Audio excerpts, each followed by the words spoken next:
Hi Creek Kids! Yesterday, I had you guys grab a piece of paper and a pencil, and I gave you instructions to draw something.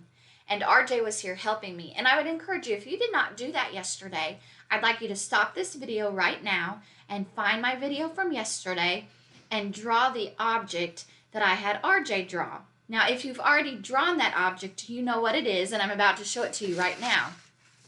That object was a sand dollar. And I told you that the sand dollar was going to be a really important part of our story for today. The story that I'm going to read to you is actually called The Legend of the Sand Dollar, and it's kind of a follow-up to our Easter story. This is written by Chris Auer and illustrated by Rick Johnson.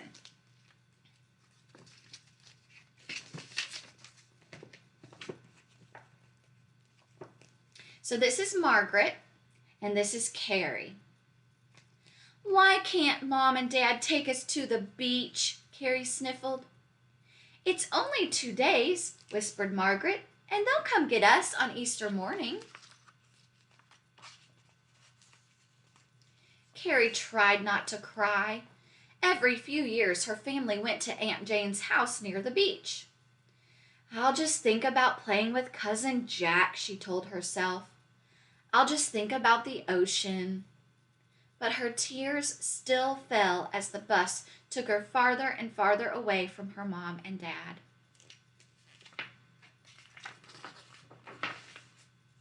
Early the next morning at Aunt Jane's, Carrie went out to look at the boats on the river. Carrie still missed her parents, but soon she heard the put-put-put of an engine coming toward her from upstream. It was Cousin Jack.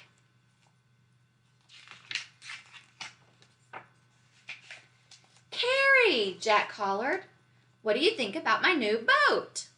"It's not very big," she yelled back. "Then it's perfect for you." He took her hand as she climbed on board.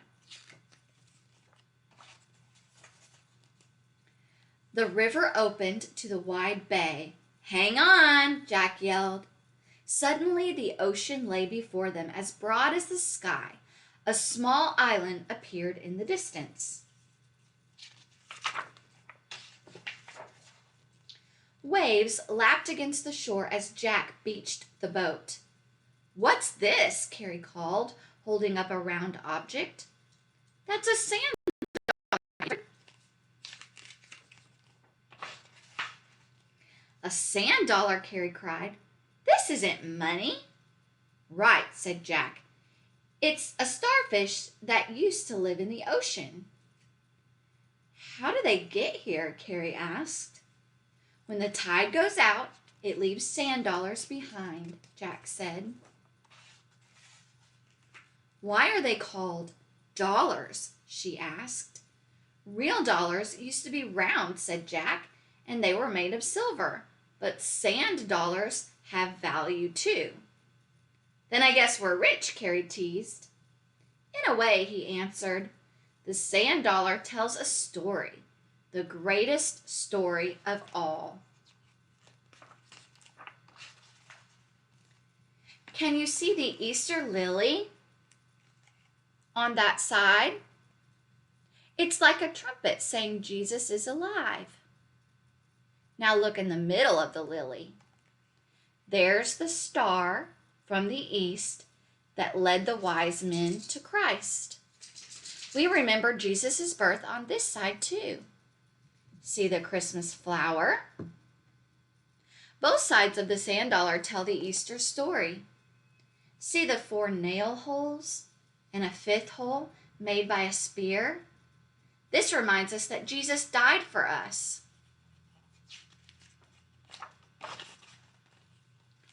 "Now hold out your hand," said Jack, "and watch very carefully." He broke open one of the sand dollars, and 5 white shapes fluttered down. See the doves? This is the new life, the promise of Easter. As Jesus lives again, so can we. And these doves remind us to spread his promise and this hope to all people.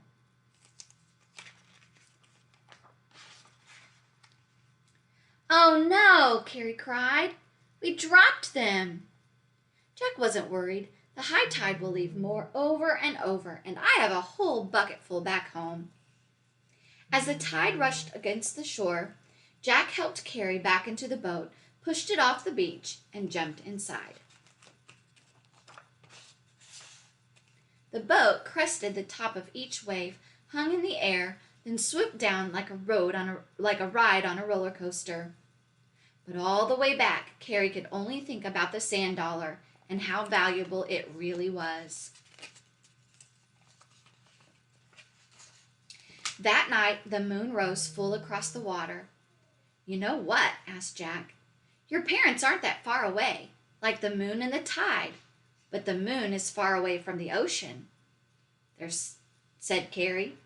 They're still connected, Jack explained. The moon's gravity is what pulls the tide high. From that far away? That's how the tide works. Like how God can remind us that He is close too, whispered Carrie, thinking of the sand dollar. The next morning, Carrie put a sand dollar into her sister's hands. Happy Easter, Margaret, she said. Thanks, Carrie. Carrie smiled and asked, Do you see the Easter lily? An Easter lily? Yeah, and inside there are little doves. I'll tell you the whole story. As they waited for their parents, Carrie shared the good news with her sister. Soon Margaret smiled too. And that's the end. Boys and girls, tomorrow I want you to come and watch my video because I'm going to actually show you a real sand dollar, and we're going to talk some more about this story of Easter and the story of Jesus that can be told through this tiny thing.